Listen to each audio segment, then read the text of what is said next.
Good morning, ladies. Happy Monday. I hope this message finds you while it is Monday. It's a brand new week. Get up.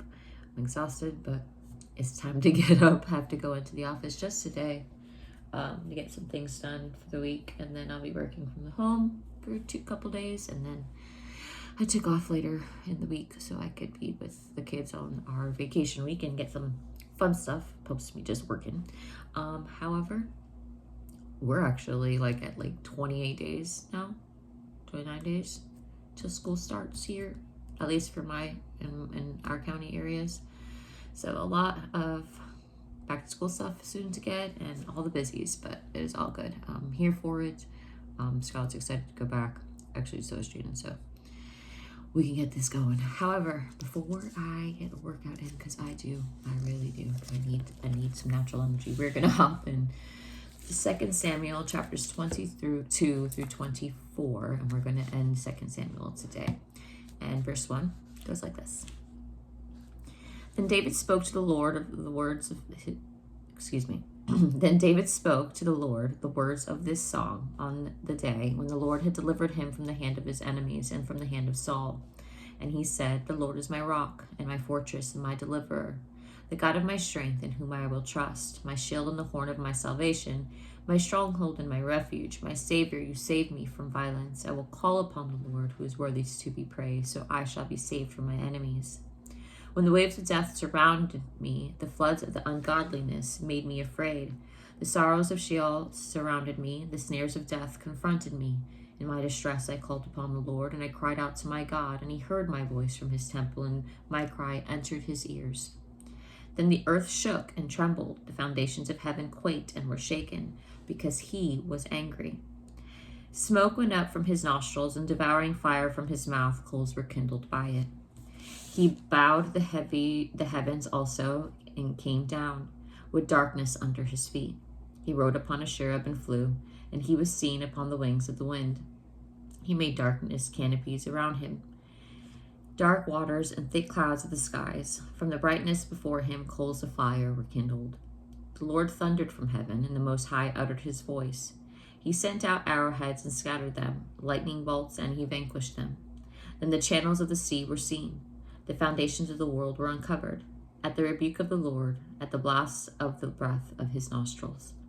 He sent from above, he took me, he drew me out of many waters. He delivered me from my strong enemy, from those who hated me. For they were too strong for me. They confronted me in the day of calamity, but the Lord was my support. He also brought me out into a broad place. He delivered me because he is delighted in me. The Lord rewarded me according to my righteousness, according to the cleanliness of my hand. He has recommenced me. For I have kept the ways of the Lord, and I have not wickedly departed from my God, for all his judgments were before me. And as far for his statutes, I did not depart from them. I was also blameless before him, and I kept myself from my iniquity. Therefore the Lord has recommenced me according to my righteousness, according to cleanness in his eyes. Verse 26, with the merciful you will show yourself merciful. With the blameless man you will show yourself blameless. With the pure you will show yourself pure, and with the devious you will show yourself shrewd. You will save the humble people, but your eyes are on the haughty, that you may bring them down. For you are my lamp, O Lord. The Lord shall enlighten my darkness, for by you I can run against a troop. By my God I can leap over a wall. As for God, his way is perfect. The word of the Lord is proven. He is a shield to all who trust in him. For who is God except the Lord? And who is a rock except our God? God is my strength and power, and he makes my way perfect. He makes my feet like the feet of a deer, and sets me on high places. He teaches my hands to make war, so that my arms can bend a bow of bronze. Verse 36, you have also given me the shield of your salvation. Your gentleness has made me great. You enlarged my path under me, so my feet did not slip. I have pursued my enemies and destroyed them. Neither did I turn back again until they were destroyed. And I have destroyed them and wounded them so that they could not rise. They have fallen under my feet. For you have armed me with the strength for the battle. You have subdued under me those who rose against me. You have also given me the necks of my enemies, so that I destroyed those who hated me. Verse 42, they looked, but there was none to save, even to the Lord, but he did not answer them. Then I beat them as fine as the dust of the earth. I trod them like dirt in the streets, and I spread them out. You have also delivered me from the strivings of my people. You have kept me as the head of the nations. A people I have not known shall serve me. The foreigners submit to me as soon as they hear, they obey me. The foreigners fade away and come frightened from their hideouts. The Lord lives. Blessed be my rock. Let God be exalted, the rock of my salvation. It is God who avenges me and subdues the peoples under me. He delivers me from my enemies. He also lifts me up above those who rise against me. You have delivered me from the violent man. Therefore I will give thanks to you, O Lord, among the Gentiles, and sing praises to your name. He is a tower of salvation to his king, and shows mercy to his anointed, to David and his descendants forevermore. We're in chapter 23, verse 1, David's last words. Now these are the last words of David. Thus says David, the son of Jesse. Thus says the man raised up on high, the anointed of the God of Jacob, and the sweetest psalmist of Israel. The Spirit of the Lord spoke by me, and his word was on my tongue. Verse 3, the God of Israel said, the rock of Israel spoke to me. He who rules over men must be just, ruling in the fear of God. And he shall be like the light of the morning when the sun arises, and morning without clouds, like the tender grass springing out of the earth, by clear shining after rain. Although my house is not so good with God, yet he has made with me an everlasting covenant, ordered in all things and secure, for this is all my salvation and all my desire. Will he not make it increase? Verse 6, but the sons of rebellion shall all be as thorns thrust away, because they cannot be taken with hands. But the man who touches them, must he be armed with iron and the shaft of a spear, and they shall be utterly burned with fire in their place. David's mighty men, verse 8. These are the names of the mighty men. These are the names, of the mighty men whom David had. Josheb-Beshebeth, the Tachmonite, chief among the captains. He was called Adino the Eznite, because he had killed 800 men at one time. And after him was Eliezer, the son of Dodo, the Ahohite, one of the three mighty men with David when they defied the Philistines who gathered there for the battle, and the men of Israel and had retreated. Verse 10, he arose and attacked the Philistines until his hand was weary, and his hand was stuck to the sword. The Lord brought about a great victory that day, and the people returned after him only to plunder. And after him was Shammah, the son of Agi the Herite. The Philistines had gathered into a troop where there was a piece of ground full of lentils, so the people fled from the Philistines. But he stationed himself in the middle of the field, defended it, and killed the Philistines. So the Lord brought about a great victory. Verse 13, then 3 of the 30 chief men went down at the harvest time and came to David at the cave of Adullam. And the troop of the Philistines encamped in the valley of Rephaim. David was then in the stronghold, and the garrison of the Philistines was then in Bethlehem. And David said with longing, oh, that someone would give me a drink of the water from the well of Bethlehem, which is by the gate. Verse 16, so the 3 mighty men broke through the camp of the Philistines, drew water from the well of the Bethlehem that was by the gate, and took it and brought it to David. Nevertheless, he would not drink it, but he poured it out to the Lord. And he said, far be it from me, O Lord, that I should do this. Is this not the blood of the men who went in jeopardy of their lives? Therefore he would not drink it. These things were done by 3 mighty men. Now Abishai, the brother of Joab, the son of Zeruiah, was chief of another 3. He lifted a spear against 300 men, killed them, and won a name among these 3. Verse 19, was he not the most honored of the 3? Therefore he became their captain. However, he did not attain to the first 3. Benai was the son of Jehoiada, the son of the valiant man from Kabzeel, who had done many deeds. He had killed 2 lion-like heroes of Moab. He also had gone down and killed a lion in the midst of this pit on a snowy day. And he killed an Egyptian, a spectacular man. The Egyptian had a spear in his hand, so he went down to him with a staff, wrestled the spear out of the Egyptian's hand, and killed him with his own spear. Verse 22, these things Benaiah the son of Jehoiada did, and won a name among 3 mighty men. He was more honored than 30, but he did not attain to the first 3. And David appointed him over his guard. Asahel, this brother of Joab, was one of 30. Elhanan, the son of Dodo of Bethlehem.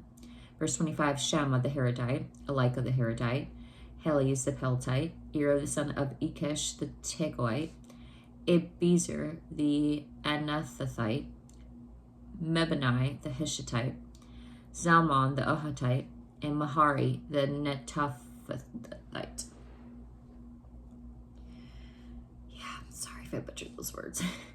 Verse 29, Hela, the son of Bana, the Netophathite, Ittai the son of Ribai from Gibeah, the children of Benjamin, Benaiah a Pirathonite, Hidai from the books of Gash, and Abi Albon the Arabathite, Asmaveth the Berhumite, Eliabiah the Shalbanite of the sons of Jeshan, Jonathan. Verse 33, Shammah the Haratite, Aham the son of Sharar the Hararite, Eliphelet the son of Aheshbai, the son of Machonite, Eliam the son of Ahithophel the Gelonite, Hezrai the Caramelite, Parai the Harbite, Egal the son of Nathan of Zobah, Bani the Gadite, Selech the Ammonite, Neri and Berothite, armor bearer of Joab the son of Zerai. Verse 38, Ira the Ithrite, Gareb the Ithrite, and Uriah the Hittite, 37 in all. We are now in chapter 24 of 2 Samuel. We're going to be talking about David's census of Israel and Judah, verse 1. Again, the anger of the Lord was aroused against Israel, and he removed David against them to say, go number Israel and Judah. So the king said to Joab, the commander of the army who was with him, now go throughout all the tribes of Israel from Dan to Beersheba and count the people, that I may know the number of the people. And Joab said to the king, now may the Lord your God add to the people 100 times more than there are, and may the eyes of the Lord of my Lord the king see it. But why does my Lord the king desire this thing? Verse 4, nevertheless the king's words prevailed against Joab and against the captains of the army. Therefore Joab and the captains of the army went out from the presence of the king to count the people of Israel. And they crossed over the Jordan and camped in Aroer, on the right side of the town, which is in the midst of the ravine of Gad, and toward Jazer. Then they came to Gilead, and to the land of Tahtim Hodshi, and they came to Dan Jan, and around to Sidon. And they came to the stronghold of Tyre, and to all the cities of the Hivites and the Canaanites. Then they went out to the south of Judah as far as Beersheba. So when they had gone throughout all the land, they came to Jerusalem at the end of the 9 months and 20 days. Then Joab gave the sum of the number of the people to the king. And there were in Israel 800,000 valiant men who drew the sword, and the men of Judah were 500,000 men. Now we're going to be talking about the judgment on David's sin, verse 10. And David's heart condemned him after he had numbered the people. So David said to the Lord, I have sinned greatly in what I have done of what I have done. But now I pray, O Lord, take away the iniquity of your servant, for I have done very foolishly. Now when David arose in the morning, the word of the Lord came to the prophet Gad, David's seer, saying, go and tell David, thus says the Lord, I offer you 3 things. Choose one of them for yourself, that I may do it to you. So, verse 13, so Gad came to David and told him, and he said to him, shall 7 years of famine come to you in your land? Or shall you flee 3 months before your enemies, while they pursue you? Or shall there be 3 days plague in your land? Now consider and see what answer I should take back to him who sent me. And David said to Gad, I am in great distress. Please let us fall into the hand of the Lord, for his mercies are great. But do not let me fall into the hand of a man. Verse 15, so the Lord sent a plague upon Israel from the morning until the appointed time. From Dan to Beersheba, 70,000 men. 70,000 men of the people died. And when the angel stretched out his hand over Jerusalem to destroy it, the Lord relented from the destruction and said to the angel who was destroying the people, "It is enough now. Now restrain your hand." And the angel of the Lord was by the threshing floor of Araunah the Jebusite. Then David spoke to the Lord when he saw the angel who was striking the people and said, "Surely I have sinned, and I have done wickedly. But these sheep, what have they done? Let your hand, I pray, be against me and my father's house." Verse 18, and Gad came that day to David and said to him, "Go up, erect an altar to the Lord on the threshing floor of Araunah the Jebusite." So David, according to the word of Gad, went up as the Lord commanded. Verse 20, now Araunah looked and saw the king and his servants coming toward him. So Araunah went out and bowed before the king with his face to the ground. Verse 21, then Araunah said, "Why has my lord the king come to his servant?" And David said, "To buy the threshing floor from you, to build an altar to the Lord, and the plague that may be withdrawn from the people." Now Araunah said to David, "Let my lord the king take and offer up whatever seems good to him. Look, here are oxen for burnt sacrifice, and the threshing implements and the yokes of the oxen for wood. All these, O king, and Araunah has given to the king." And Araunah said to the king, "May the Lord your God accept you." Verse 24, then the king said to Araunah, "No, but I will surely buy it from you for a price. Nor will I offer burnt offerings to the Lord my God with which costs me nothing." So David bought the threshing floor and the oxen for 50 shekels of silver. And last verse, and David built there an altar to the Lord and offered burnt offerings and peace offerings. So the Lord heeded the prayers of the land, and the plague was withdrawn from Israel. And that is all for today's Bible study, ladies. We'll be hopping on to 1 Kings tomorrow. Still over here trying to get a groove back. The last 2 weeks of school, oh man, it's been throwing me for a loop.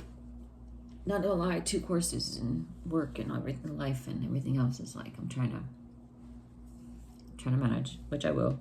Oh, I look like a hot mess express. But it's all good. We're gonna get this done. Stuff's a cooking. Hopefully, hopefully you are following along. We're getting through. I know we haven't gotten through as much as I'd like. Probably about a chapter or 2 behind on our study, but we have the rest of the year that we'll be tackling on, and we'll get a lot more reading in. But God knows our hearts, and we are filling it with content with not just reading it, but with filling our soul and applying it to our lives. So let's get this day going. Let's get this week moving. And let's just have an amazing day. If you need any prayer, send me a message. We'll talk soon.